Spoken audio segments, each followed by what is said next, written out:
a sweater just to let it watch. Fires up a three. It's good. And the foul.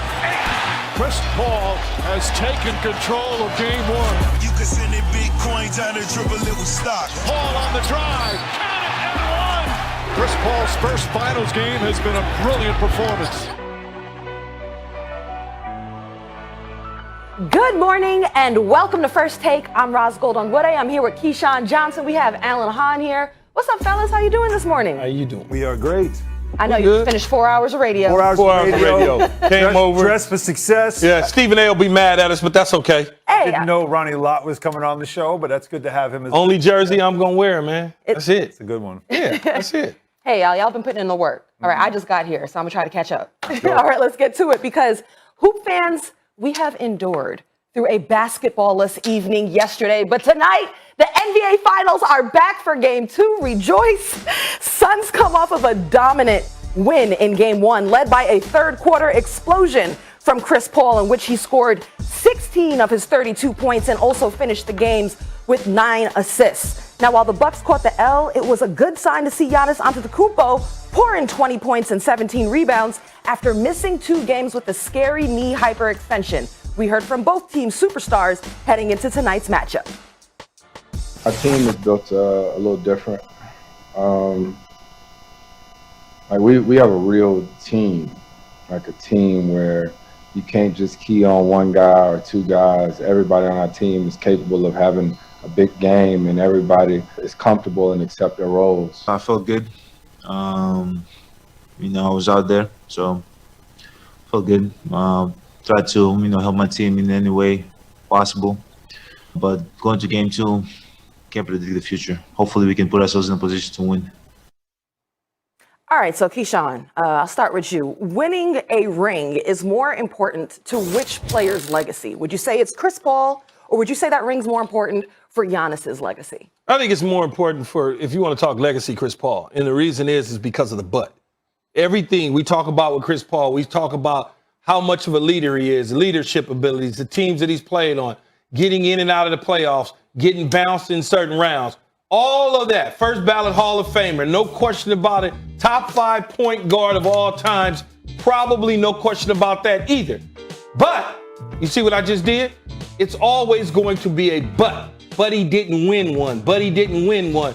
It's so important. He's so close right now, one up on the situation. You can point to a lot. You can point to Giannis, but Giannis is still young. Giannis has time, a lot of time, to go and win a championship. Chris Paul in Phoenix right now, the West is only going to get stronger next year. It's only going to get better. Golden State, Klay Thompson, Denver getting their guys back, Utah staying healthy, the Clippers staying healthy. You start to look at it, and the Phoenix Suns are right there. They're right there, so why not cash in now? And that box is checked. There's no question about it. It is Chris Paul. Chris Paul will be in the Hall of Fame. Whatever happens in these finals have no bearing, have no say on that. He'll be in Springfield. It's already been established. It's already done. Winning the championship, cherry on top. A ring maybe obviously that a lot of players love to have because it does give you that little bit of extra cachet that puts you in a different conversation. But he's still going to the Hall of Fame. Giannis has won 2 MVPs, and yet he goes to a free throw line on the road and he's mocked. There are a lot of people that watch him and look at his game and think, he's a guy that's really great at this game, but he's lacking one fundamental skill. And that's one of the most important skills in the game, which is shooting the basketball from anywhere outside of 8 feet. He is a great player who needs something to establish himself as an all-time great. A championship, leading a team to one, would certainly do it. So for him, this is the opportunity. And why is it now? You say he's young. Sure he is. But so is the rest of the East. And so is, and to me, the opportunity is now. In this situation, the window's open and available to him. Because if they don't win, there could be changes. There could be changes at coach. There could be changes on the roster. But we already know there'll be changes in the East. Because Brooklyn, well, they're not going anywhere. Philadelphia, they are there and they want to get better. And then, of course, there's the Boston Celtics, who realize that finishing 7th is not good enough. And they will be better. So if there's an opportunity to win, it's now, and he's got to do it because this might be his only chance. And if he doesn't get a ring, sure, 2 MVPs are nice, but I don't think he's got that same kind of respect as most MVPs do. Here's what I would say against that, though, Allen, is one, Chris Paul isn't getting any younger. We don't know if he's coming back to Phoenix or moving on in free agency. We have no idea whatsoever. The West is loaded and going to only get stronger. The East, there's a handful of teams that you can talk about, and you just mentioned them. The Philadelphia 76ers, Boston, Brooklyn, obviously, maybe the Knicks, Atlanta in there you throw in, and then the Milwaukee Bucks. Milwaukee's been at the top of the leaderboard pretty much every single year that Giannis has been in the NBA. When you think about it, he has time. Chris Paul and the Phoenix Suns, there is no time. That's the only thing in Chris Paul's career that you check the box. Of course he's going into the Hall of Fame. There's no question about the Hall of Fame. But I can tell you this for sure. Going behind the velvet rope, standing at the club, trying to get in, and everybody walking up that have rings, and they tell Chris Paul, well, you can't come in right now. Why can't I come in? I'm a Hall of Famer. Well, you don't have a ring. Robert Horry just walked past you, man. He got 5 rings. That is the way players think. Hall of Fame is great. Players in professional sports, they want the championship no matter what. You ask anybody, they will trade in their Hall of Fame credentials to get a ring. And anybody that says that it's not true is a damn lie. All right, well, I'm going to tell a damn lie then, because that is not true. Because if you're in the Hall of Fame, you're among the elite who ever play the game, whether you have a ring or not. And that's the velvet rope. Why do you play the game, Allen? You play the game to get a ring. You don't play the game to get in the Hall of Fame. The Hall of Fame comes after. Yes. If you get in the Hall of Fame, great. But if you are a key component to winning a championship, you take that all day long. If you are Chris Paul, a championship, you get Chris Paul on this after he win a championship and ask him on this show or our show and ask him, what would he rather have?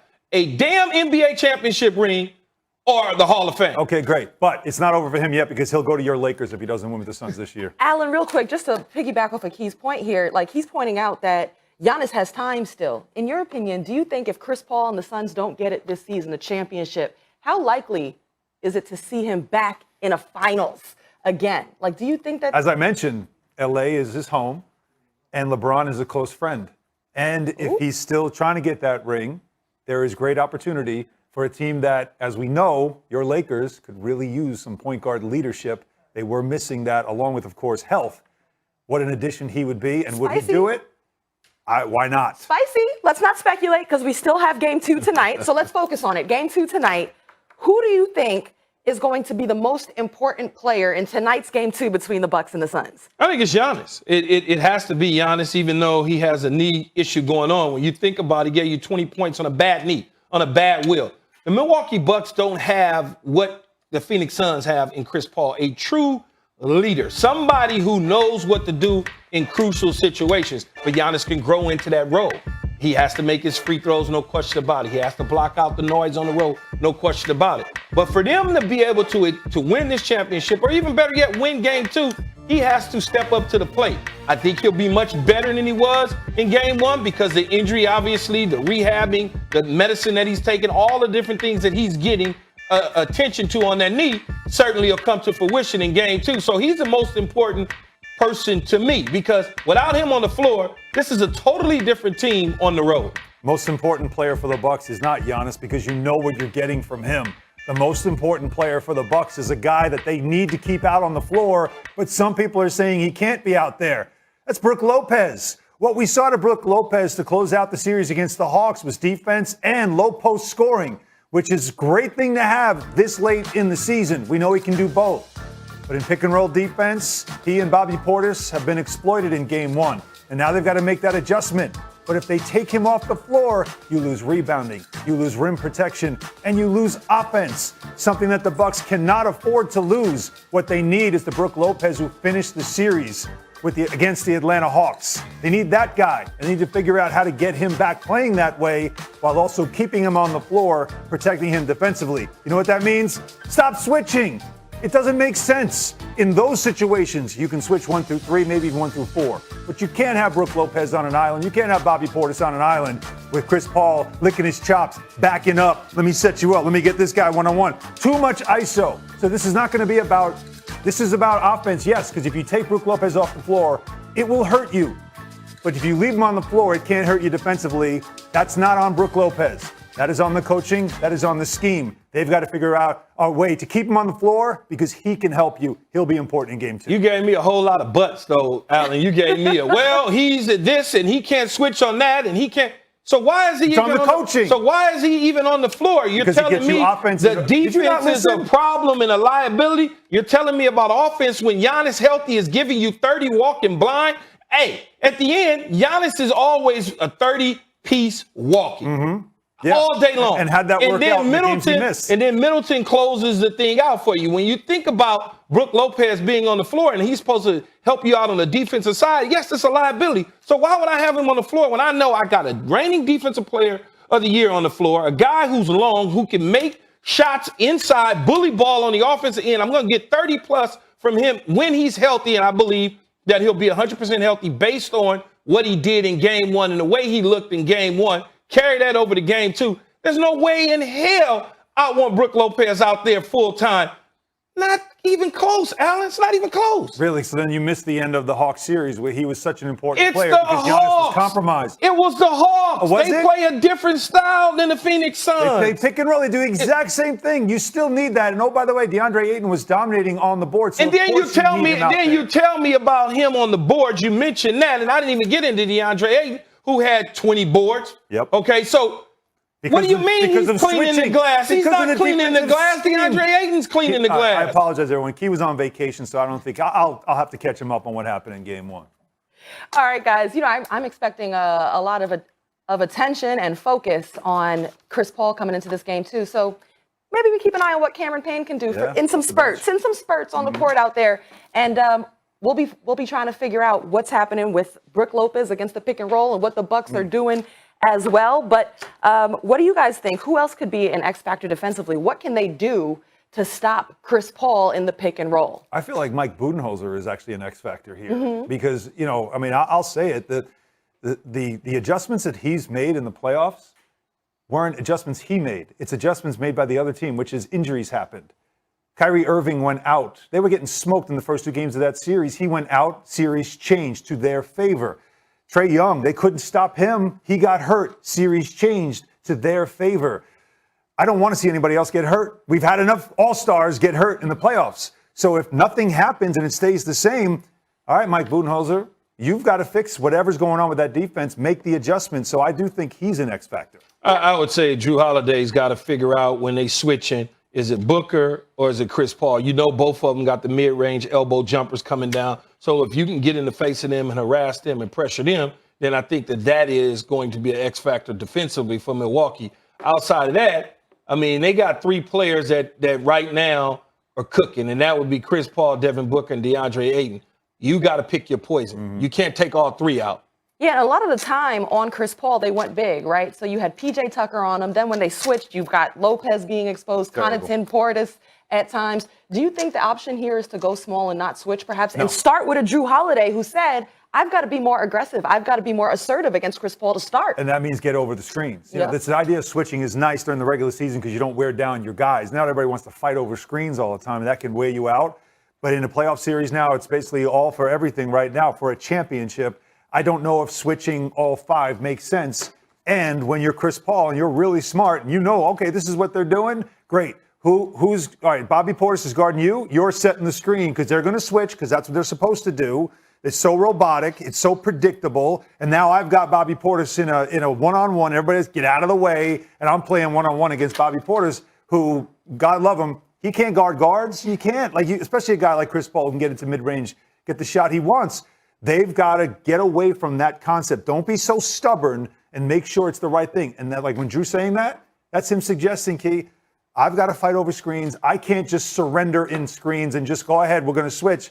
No, we've got to keep them guessing on when I'm going to go over and when I'm not. It's only game 1, too. Let's not get caught up in it. 89% of the time, if you down 2-0, you go home without the trophy. But it's only game 1. It's only game 1. So we'll see if Budenholzer and the rest of the Milwaukee Bucks make the necessary adjustments. And in defense of my fellow Stanford grad, Brook Lopez, in the pick and roll when he was on Chris Paul, those shots were contested. He was there. Chris Paul hit tough shots. So whether it was drop, whether it was switch, whether it was be more aggressive, try to get the ball out of Chris Paul's hands, Chris Paul was the one who was in control. So back to your point, I think it might be Coach Bud. See, and again, of course, Roz agrees with me that Brooke Lopez is a factor here.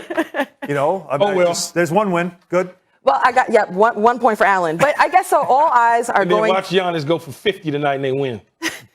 Are you calling that? And I'll remind you tomorrow. You calling that? Okay, we'll remember that too. Remind me tomorrow. Shocking you'd remind me. All eyes will certainly be on the pick and roll adjustments of Coach Bud and the Bucks. And of course, all eyes are also on that other team in Wisconsin too. Will Aaron Rodgers be back in a Packers jersey? Beautiful. Once the season kicks off in 2 months? Keyshawn's answer next. Plus, speaking of all-world quarterbacks, guess who will be live on First Take in just a bit? Ever heard of this Patrick Mahomes guy? That's right. The Chiefs superstar joins the show. Keep it locked. Don't start twisting my words. See, that's why I don't like to do interviews. Shut your up. Who scheduled this game? I got a hell of a reputation, don't I? I wasn't picked here to be put on the back burner. They can't cover me. They can't cover me. Put up awesome numbers, won a Super Bowl ring. What more can you ask for? All that screaming. What can you do? I mean, there's nothing you can do. You can't do anything. There's nothing. We can't do. We couldn't throw. We throwing interceptions. Man.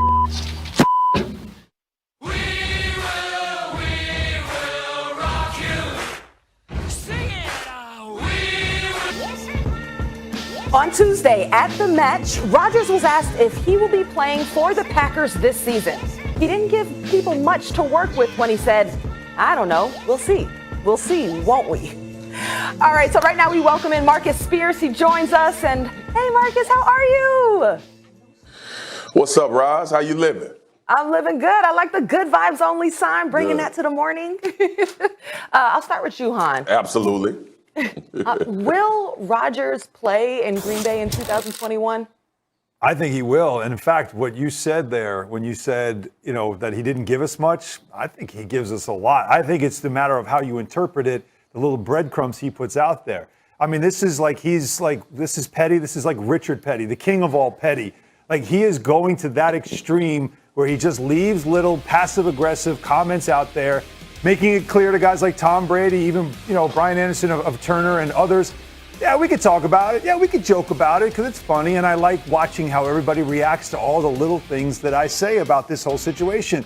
But in the end, while it does look like he's Angela Bassett and waiting to exhale, as the Mercedes burns behind her walking away, the Packers being, of course, the Mercedes burning. I like that reference. He is really a guy that does want to get back in that Mercedes or get back in that house eventually because he's a competitor. He's the best at what he does. And he's got a team that, despite all the complaints about what's around him, was good enough to be that close to the Super Bowl. In fact, they probably would have won the Super Bowl if they got there knowing that Kansas City was compromised with that offensive line. So does he really want to just take an entire year and walk away and eventually only thing they're talking about is instead of just saying, go Pack, they're saying, hey, Aaron, go Pack. We're done with you. In Green Bay, that's your legacy that you're leaving there? I'm not sure he's willing to wait a whole season, but I love the way he's playing this. Make him squirm, make him burn, make him beg you to come back. No, he's done in Green Bay. We will not see him in a Green Bay Packer uniform.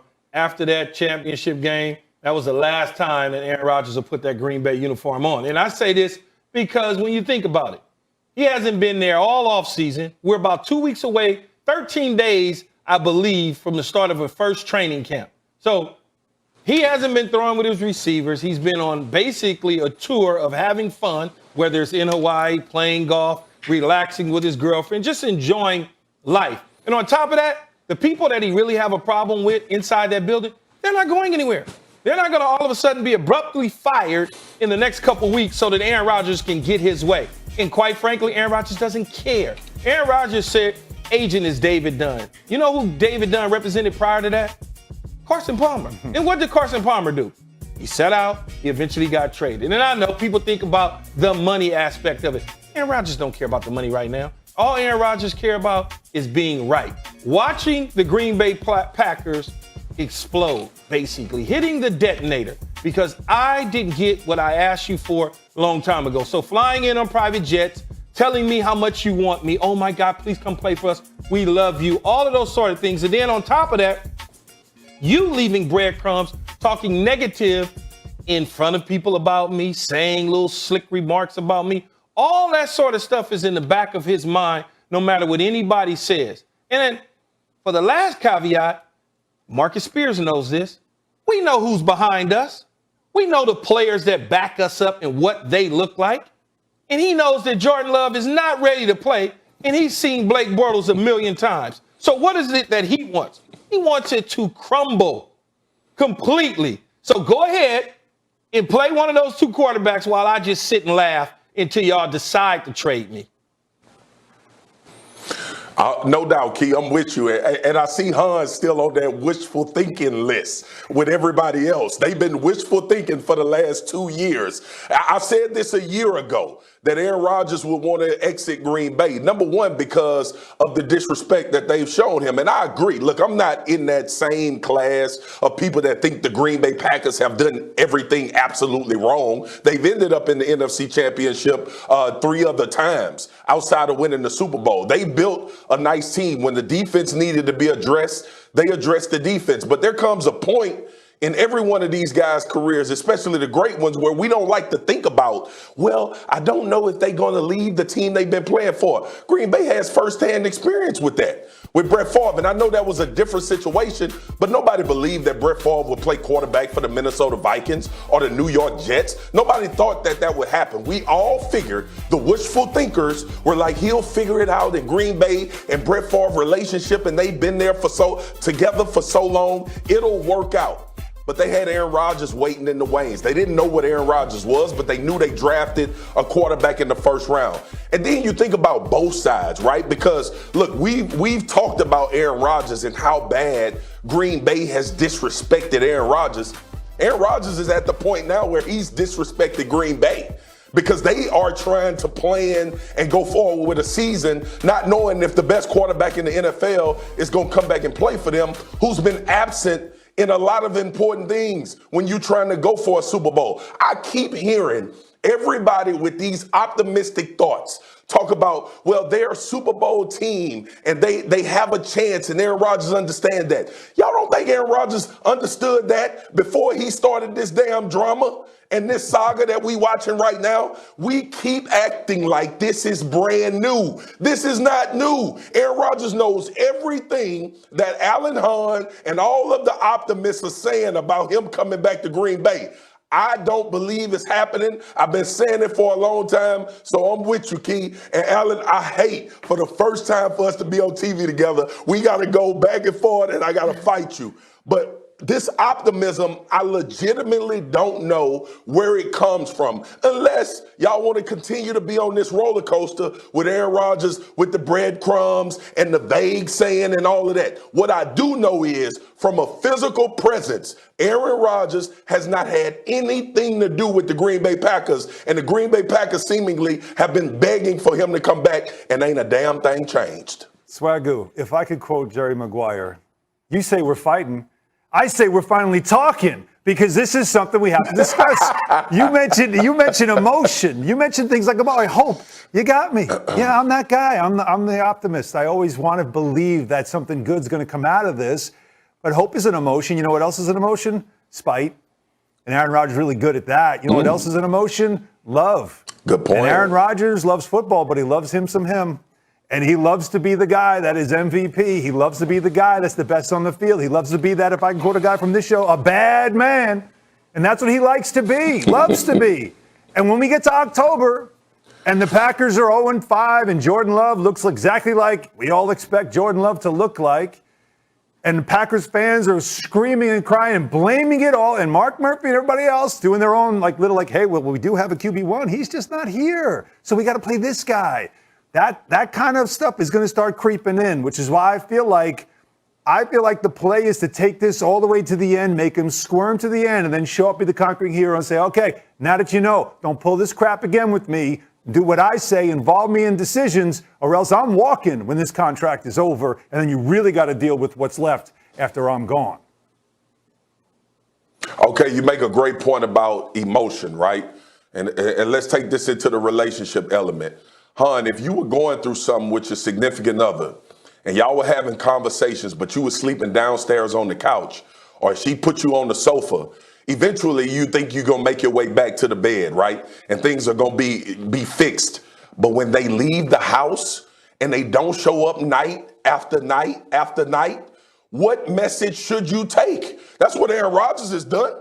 Aaron Rodgers ain't showed up to OTAs. He ain't showed up to minicamp. And guys like you keep talking about a Super Bowl run, and he's not preparing for it. So unless you give him the benefit of the doubt that he gonna show up, which from a playing standpoint, I agree. He can show up and be as good as any other quarterback. But I remember 2 years ago, a lot of NFL pundits, a lot of QB gurus getting on here saying Aaron Rodgers don't look like himself. It looks like the Green Bay Packers made the right decision taking a quarterback. And then he comes back and follow that up by an MVP season. So for me, when you talk about emotion and spite and optimism, I agree. I live on those principles too until you show me your actions. You're not going to keep not showing up at home, making me wonder where you are, and we going to continue this relationship. So look, for all of the guys out there or all of the ladies that continues to have this optimism, if your people ain't coming home at night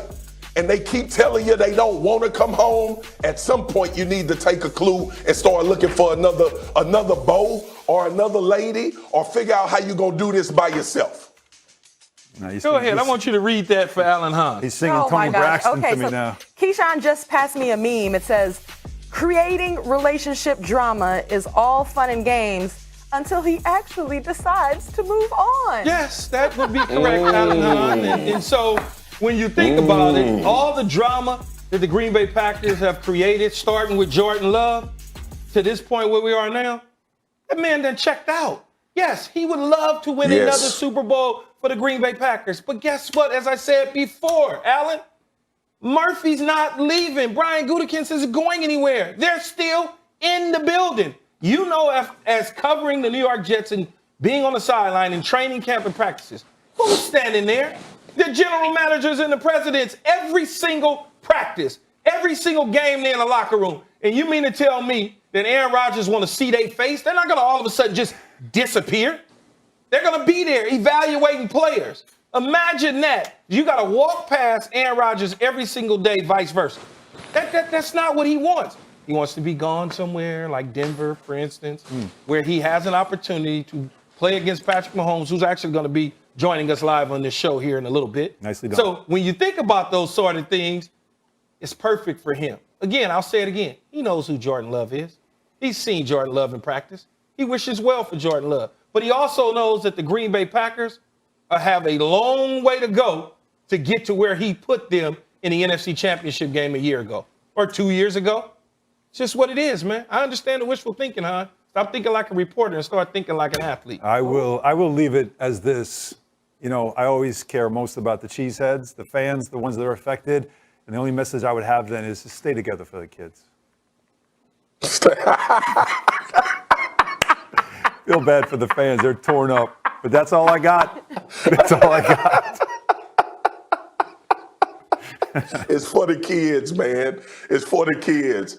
I get it, man, and you're supposed to have that train of thought. But the bottom line is, when you look at everything in totality, I'm right there along with Key, man. Like, you could play a game and you could be disgruntled. Like, take Russell Wilson, for instance. We heard some comments from Russ, and, you know, people start speculating whether he would be out. Trade partners came about, and Russ, that was dispelled. And Russ came up during an interview with Pete Carroll and said, look, we love each other. As fake as it was, he's still there. This is a different animal, man. And look, I would think, this is my thought, right? Because Aaron Rodgers has shown over the years to be a guy that's like, he's introverted, but he also will be a guy that's willing to open up and willing to talk about things. He hasn't been afraid to say anything. I think in this last year and a half or so, he's kind of been delicate with his words, which I don't like that version of Aaron Rodgers. The Aaron Rodgers I knew previous to that would just come out and say it and say what he wanted to say and what it is. But when I'm looking at all of this stuff fold and play out, this seems like a guy that is way more than just football. That's number one. And then number two, He knows everything that all of us have been saying, that Green Bay has a good roster and Green Bay has players and they need to figure out what they're going to do with Aaron Rodgers. And Aaron Rodgers has been the guy to not show up to anything. All right, guys. Well, in Aaron Rodgers' defense, I will say this. Last year, he showed he's not running out of steam. He set career highs in touchdown passes, still balling. total quarterback rating, completion percentage last season. And I feel like, plus the 2020 MVP. So he's looking at everybody like this. I know who I am. I'm Aaron Rodgers. All right, let's take a break. Swagoo, you'll stay with us, right?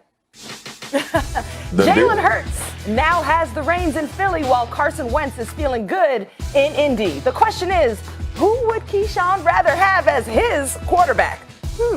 Plus, Giannis looked incredible Game 1, despite Milwaukee taking the loss. Should the Bucks be more concerned about his health or their head coach? Stay tuned. The wait for one of the biggest cards of the new year ends here. Oh my God! Knocked out for Poirier! Dustin Poirier has knocked out Conor McGregor! What happened in the octagon in January? There was a lot of free things given. There was weight on the scales given.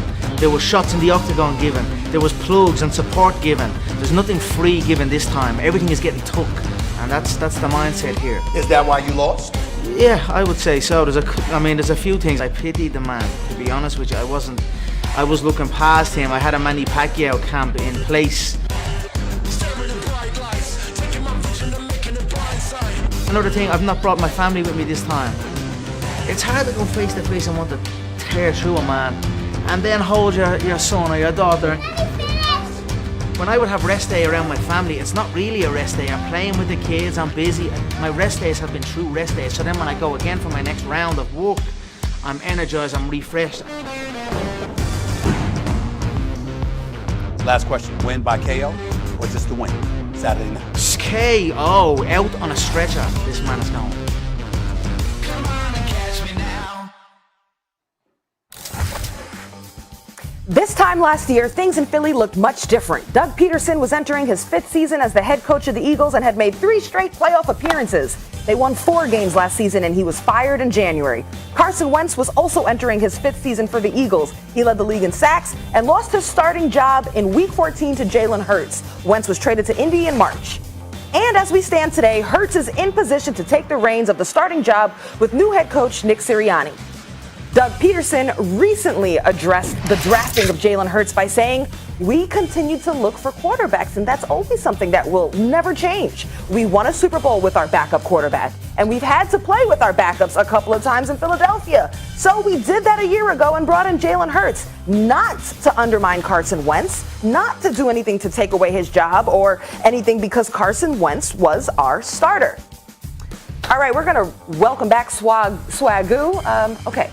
Carson Wentz, he obviously did not react well to the drafting of Jalen Hurts. He posted his worst career numbers statistically, but he's looking to turn it around in Indy. So, Keyshawn, would you rather have Wentz or Hurts?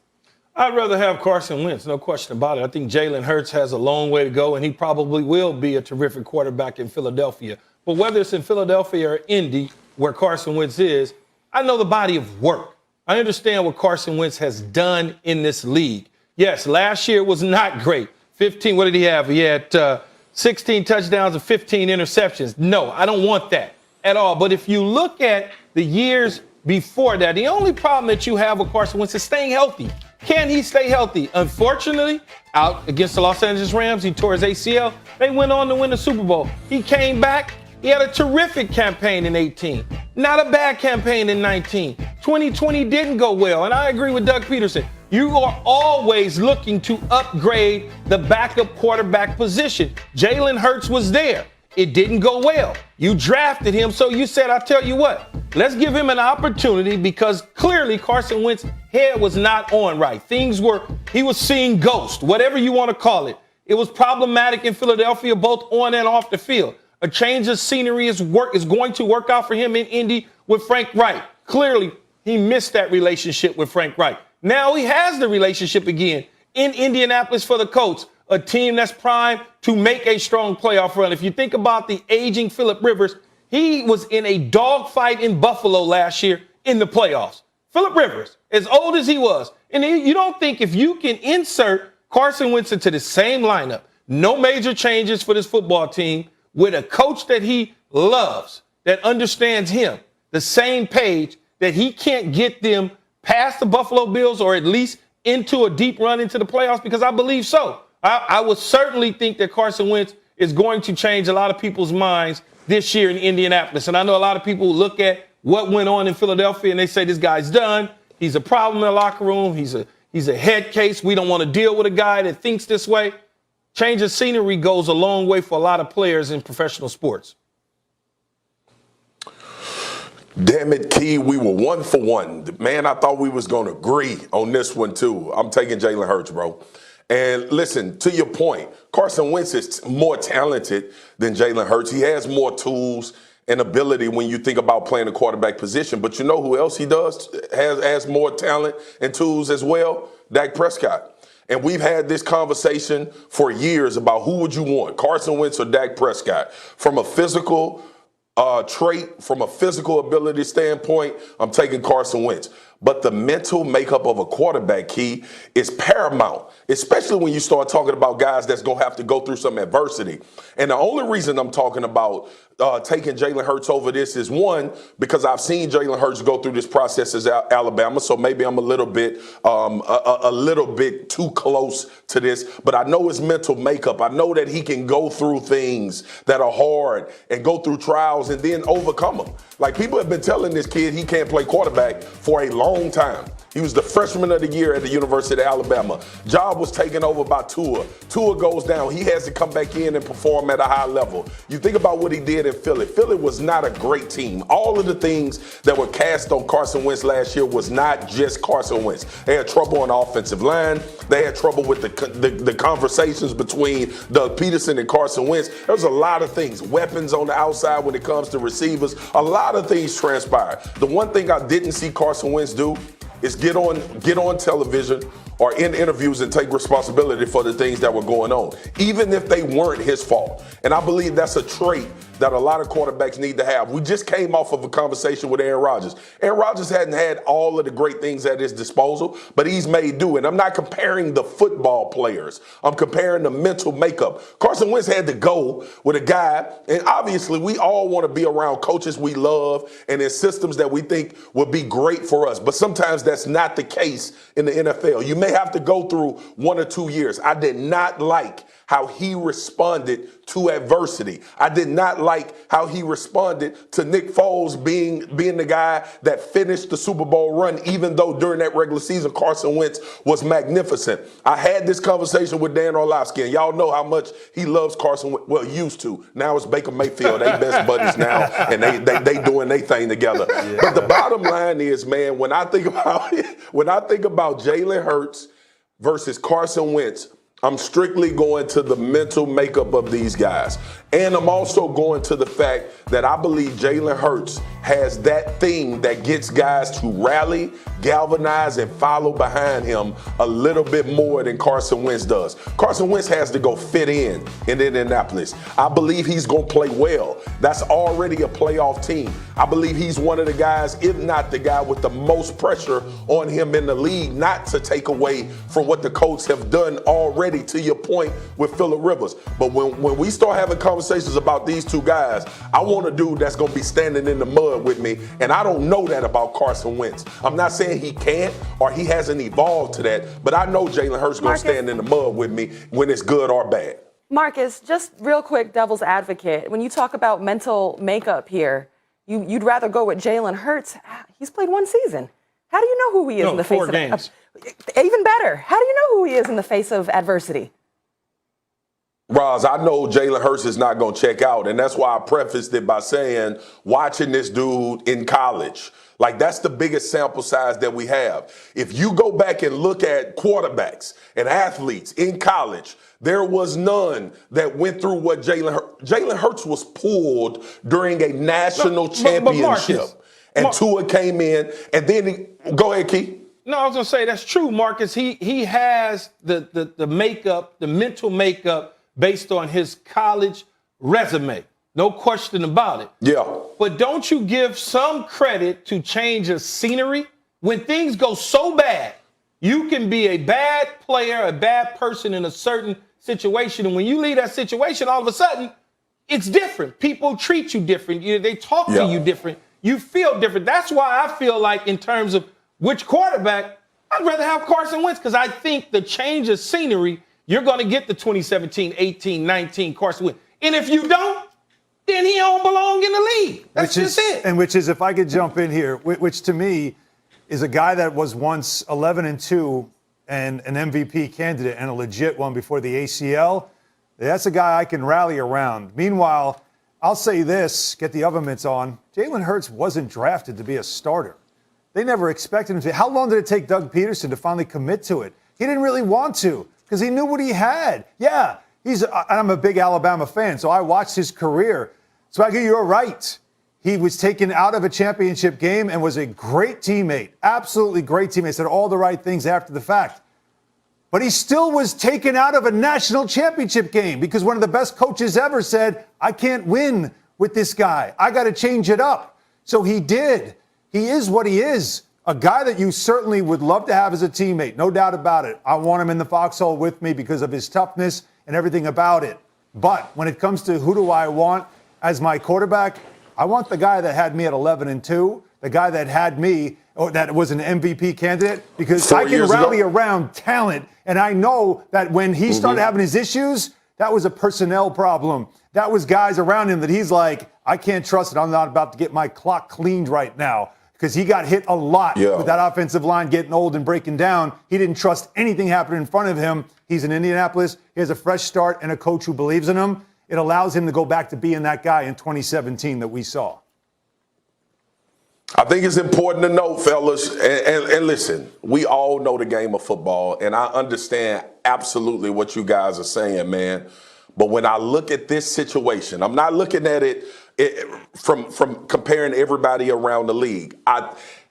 Dallas went through the same exact thing. They went through the same thing. And obviously people around you and the team around you is going to impact a lot of that performance. I remember watching Jalen Hurts in that first game against the Saints saying, damn, he got something. He can play in this league. Obviously, you got to surround him with talent like any other quarterback.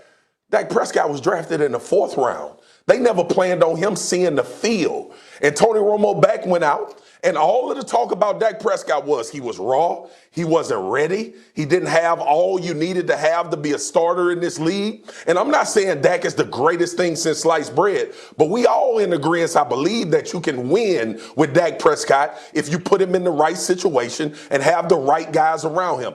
I think that for Jalen Hurts, Carson Wentz is going to have to prove to me that adversity can hit, he can answer the bell and fight through it. That's why right now I'm taking Jalen Hurts because I've seen him fight through that already. So, you said with the right pieces around him, he certainly can win. I'd take Dak Prescott over either one of them. There's no question about it because I believe Dak Prescott is a better quarterback, both mentally and physically, than both of those dudes. I don't give a damn what nobody say. But in the end, Jalen Hurts hasn't given me enough body of work. You talk about winning. Carson Wentz showed us he can win. 11-2, MVP of potential MVP of the league. You know, all pro caliber player, Pro Bowl player. So he's given us enough to say to ourselves, I think we can win with him with everything around him. Jalen Hurts is yet to do that because he's still young.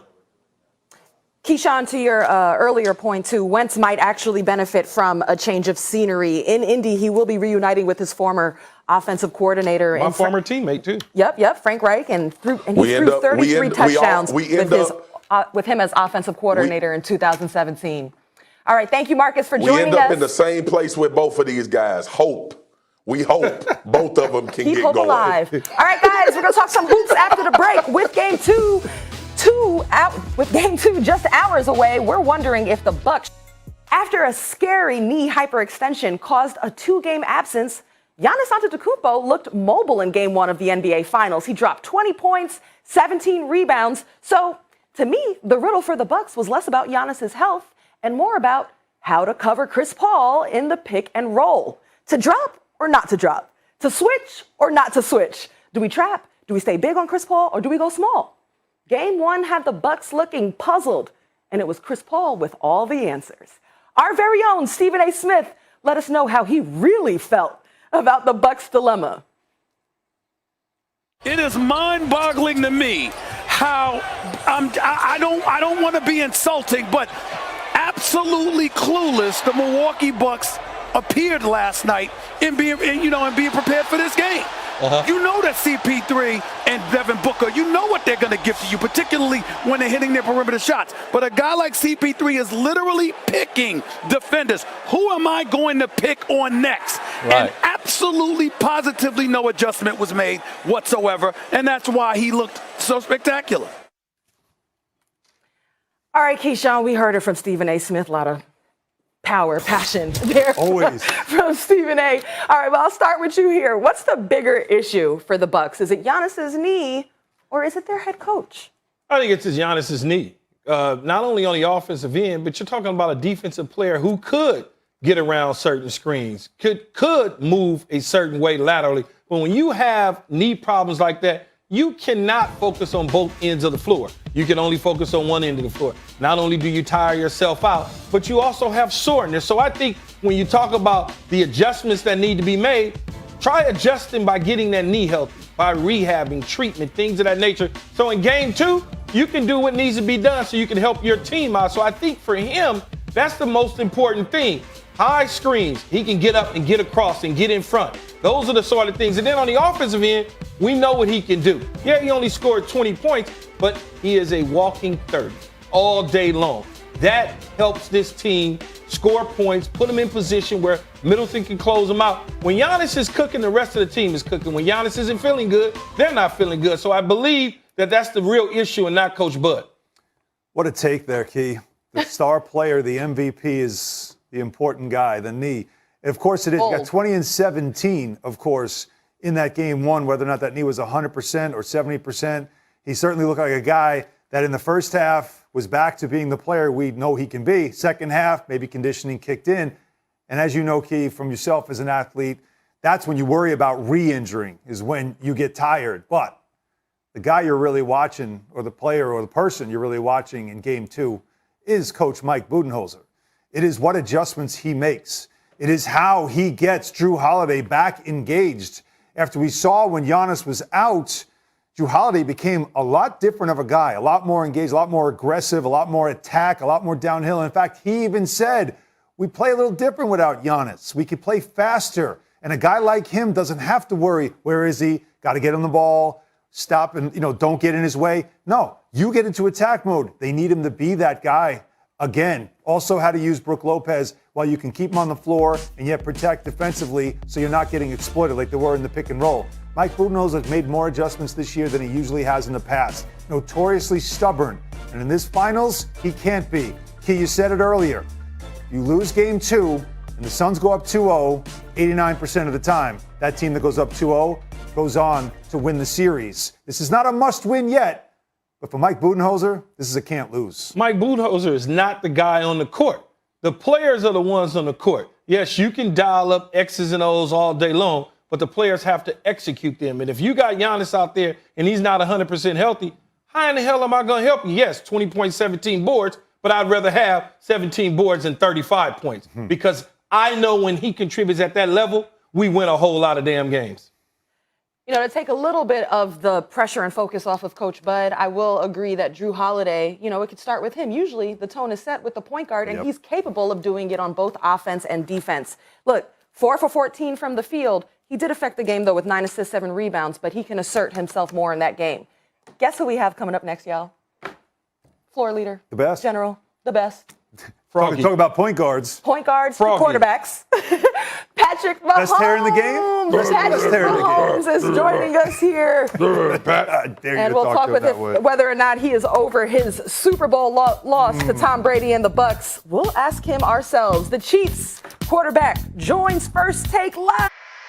There's a lot of ups and downs in this league. It's the everyday grind. It's the everyday process. At the same time, we have a long ways to go.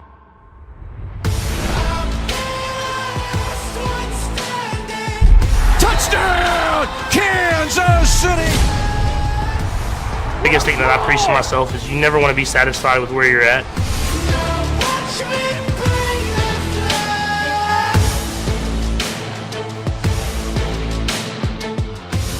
Patrick Mahomes joins us on behalf of the American Century Championships. Welcome to First Take. All right, let's jump right into it, Pat. It's hard to believe we're just 63 days away from the start of the season. So how do you feel this offseason went for you and also the team to get everyone geared up for a third straight Super Bowl appearance, perhaps? Yeah, I think it went well. We brought in a lot of new faces, but we still have the same old ones that have been doing it. So we've kind of built this culture of trying to go out there and be great every single day. And I feel like we got a lot of young guys and guys around the league that have had success that are ready to go and ready to try to make another run at it. Pat, as competitive as you are, how often do you replay last year's Super Bowl loss, just in your head on a daily basis, driving in the car to the stadium, wherever you might be? I think I did a little bit more right after the game happened. At this point, I'm at the point where I'm ready to go for this next season. I think that's the best thing about this league is that you start from scratch every single year, and we have the team and the players to make a run at it. We just have to put in the work every single day. That offensive line was rebuilt going into this season, but how much would you think? I mean, this is what I've said, and I wonder if you feel the same way. If your offensive line is healthy, you win that Super Bowl. Yeah, I mean, you never know, man. You would hope that you go out there and play better, at least. I feel like we didn't put our best effort out there. But at the end of the day, that was a great football team, and they were better than us that day. And so now we have to find ways to make ourselves better so that when we get in that game again, we can come out on top. Pat, another one of your quarterback colleagues, Aaron Rodgers. Now, I know you've done some State Farm commercials with him. Has he said anything to you about his situation or unhappiness in Green Bay, or what do you make of it? Yeah, I mean, he hasn't said anything to me about that. Usually when we're shooting those things, we're just focused on that and kind of how our lives are going. Yeah, it's a weird situation. Great organization, a great football player, and they're not seeing eye to eye. So we'll see what happens. I'm sure that whatever happens, both Aaron and the Green Bay Packers will be just fine. You're next. Oh, I didn't hear it. Oh, you didn't hear it? No, hey, here we go. I don't want to jump in. I got a million questions. If you want, I'll just keep going. I didn't hear anything. So look, Pat, when you think about Eric Bieniemy and what he was quoted saying for the past few years that, have been through the interview cycle and basically not getting a job or an opportunity to really get a job, what do you say to Coach, about the opportunities that could potentially come his way in the near future? Yeah, I think he has that mindset that even if he doesn't get a job that he thinks that he should have gotten, he's going to come into work every single day and he's going to grind. He's a true leader as a coach. I think that's the biggest thing. Every single day, he's going to have that energy. He's going to make sure that everything's detailed up. And I know when he does get his job, that's well deserved. That's going to be a successful franchise. So hopefully it's not in the AFC. So as you're talking about going for another Super Bowl this year or playing for it, you can't wait to get back on the field in doing that. Competition, not just for the Super Bowl. You went up against Tom Brady.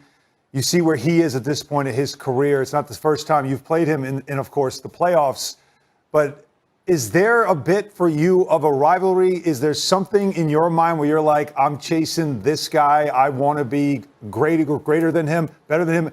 Can we one day have that LeBron-Michael Jordan debate with you and Tom Brady?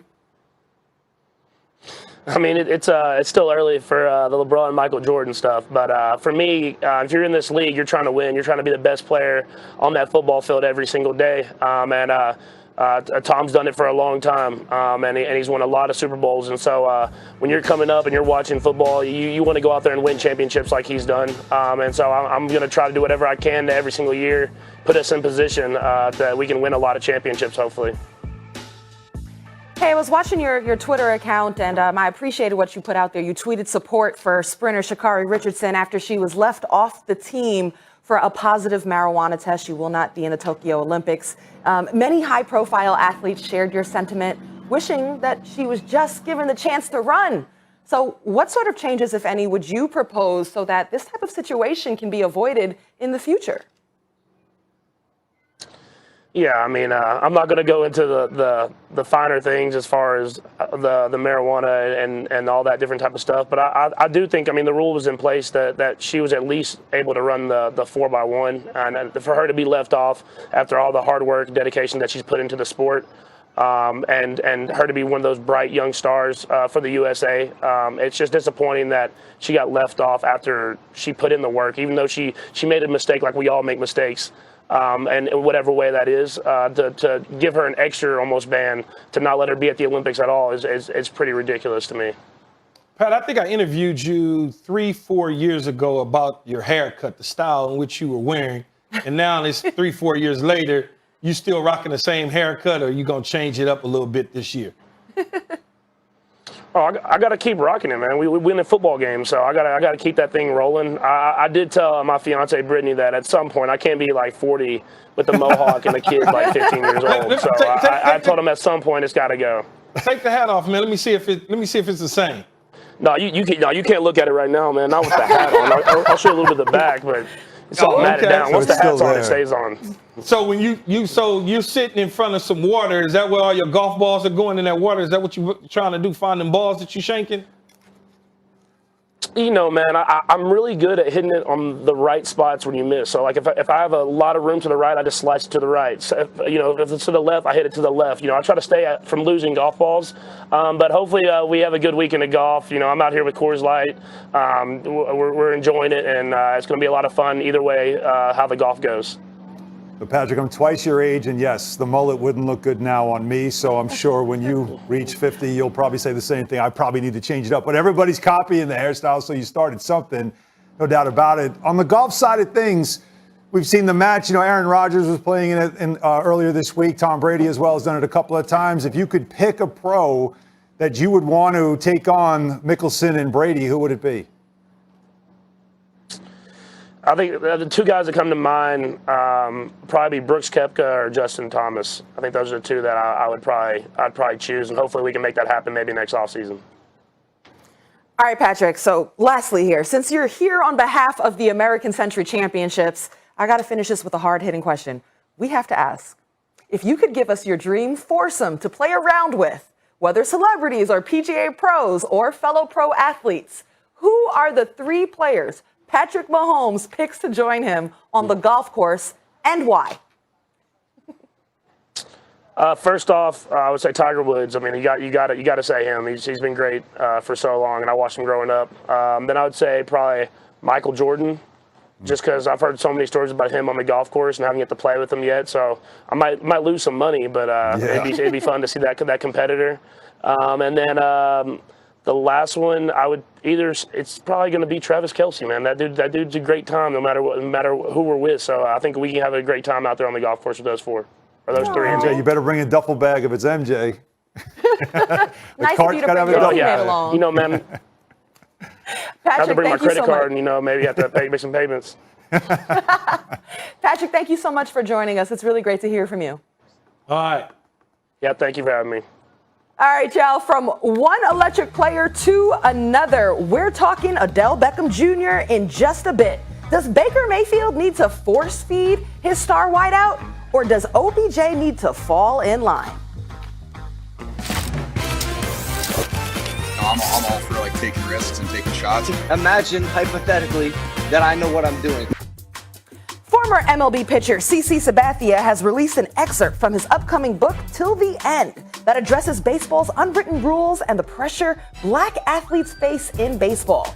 Sabathia writes, "If you don't want to see someone pimp a home run, don't give it up. If you don't want to see me yelling and cussing as I walk off the mound, don't strike out. Baseball is boring too much of the time. I'm talking about the way people say, he played the game the right way, when what they mean is, he played it the white way. What they mean is they don't like the flair that black and Hispanic guys bring to the field." So guys, let's discuss. Keyshawn, what do you make of his comments? Well, I think it doesn't lend itself to just baseball, but I understand where CC is coming from. There's other sports that you could apply this same thing to.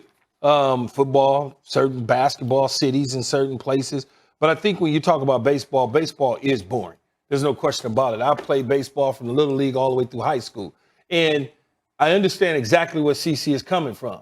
It's this, what do they call it? The America's pastime or whatever they call it in terms of baseball. They want you to do certain things a certain way. And if it's not done that way, the celebrations is problematic. Your hairstyles is problematic. What you wear is problematic. Too many gold chains, earrings, you got scarves on your head.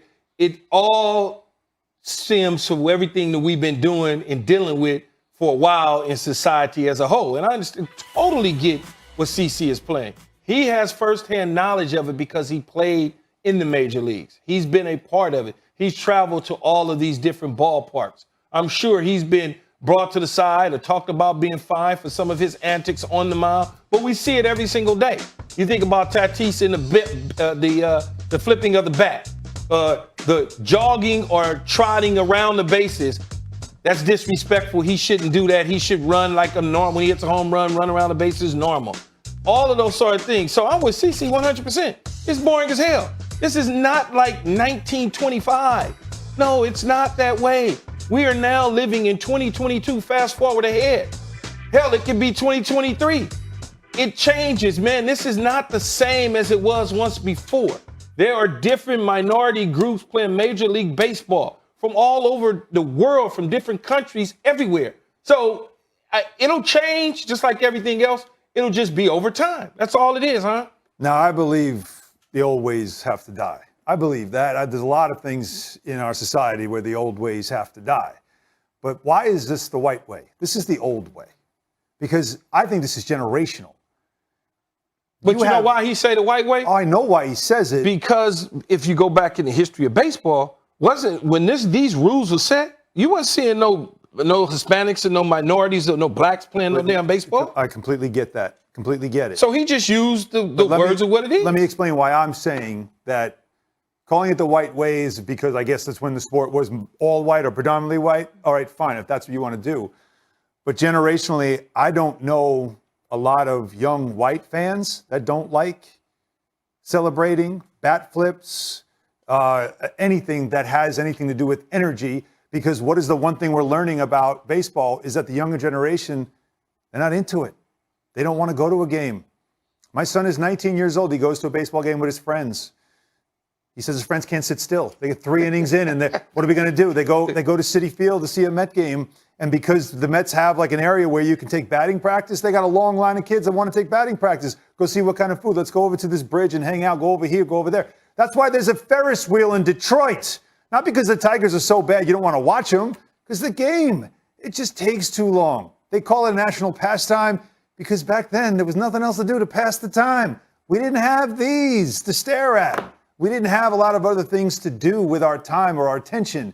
So it's a game that is a bit slow. So when you bring in something like a bat flip or some flair, even you want to go back in the day, Ricky Henderson just going to first base on a walk is boring. But Ricky Henderson on first base, that ain't boring. Because now it's like, watch Ricky. What's he going to do? Oh, he's dancing. Look, what's he going to do? The pitcher's sweating. The pitcher can't throw a pitch because he's paralyzed looking at Ricky Henderson. That stuff's out of the game now. We like the home run. Way too many of them. Alan, but the problem is the game has to change. And I think white, black, Hispanic, whoever, the next generation is begging for it, wants it.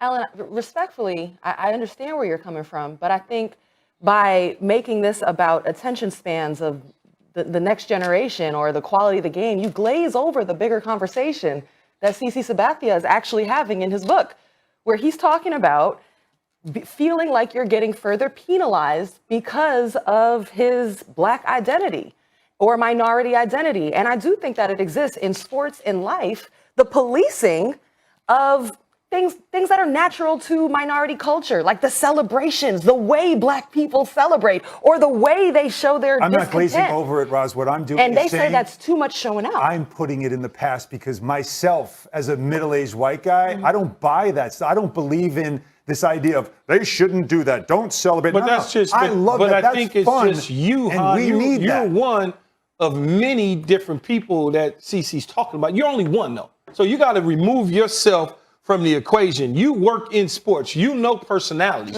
You know my personality. You know Roz's personality, Jay Will, Stephen A., whoever it is, right? You know us. So remove yourself from it. And then when you talk about from a generational standpoint, I can only speak to black communities about baseball. Growing up, that was my first love, was baseball. Because I idolized the Darryl Strawberries of the world that grew up in my neighborhood, or the Chili Davises that went to my high school, or the Darrell Thomases, or the Eddie Murrays, or the Eric Davises, the Chris Browns that are all from Los Angeles. We had baseball fields in urban areas. Right now, it's all suburban. There are no baseball fields in the inner cities, especially in Los Angeles. There's soccer fields. You know, now baseball for youth in Los Angeles, probably the fourth sport: football, basketball, soccer, and then baseball, unless you go out to the suburbs. So we're not growing up playing baseball to bring our swag to the minor leagues or to college the way that we were years ago. It's not that way anymore. So CC's 100% right. And I started this whole conversation by saying it's just not in baseball. It's not in, think about it. You're right. I was scrutinized heavily for my sort of swag bringing in to the NFL in 1996. Hate to date myself, but that was a while ago. But think about it. I brought a whole different flair, something they never seen before. And then followed that copycats after that, I call them. Guys that tried to bring the swag and still ball out and do those things and didn't mind taking on the media. Now you look at it, it's not a problem at all. It's going to happen over time, but he's just speaking about his time in baseball. It's that old kind of... Yeah, and it's not something first of all, I didn't say he was wrong. No, I know. What I'm saying is like, I looked at it as it's something that we know clearly needed to change, and I'm sure there's a lot of people that also agree with me. Needs to change that attitude of that's not something that should be in the game. No, it absolutely should be in the game. Shouldn't be in the game. Right? But that's what some people said. It's crazy, though. It was when Reggie Jackson was the straw that stirs the drink. Oh, that's bad for the game. Reggie Jackson, my first favorite player. Well, what the hell are you sport. supposed to do if you're Reggie Jackson? Not stir the drink? Be you. These people are crazy. Sports is a celebration. It's entertainment. We want to be entertained. We want to be inspired. And if I'm bored, I'm not entertained, and I'm not inspired. Don't watch. And that's why I don't watch. Don't watch if it's boring to you. Not boring. If you don't like the antics, don't watch. If you don't like Tatis, don't watch him. Right. If you don't like Bryce Harper, don't watch. If you don't like Mookie Betts, don't watch. Turn the damn dial. That's what it's there for. We want passion. Passion in a sport is great. People are crazy. It's interesting, too, because also in that excerpt, CC said that he felt football players and basketball players had more freedom than black and minority baseball players did. So it was interesting to hear your thoughts that you also felt that kind of pressure. All right, guys, let's take a break here. We've got a lot coming up next. The NFC West is absolutely loaded. Some say the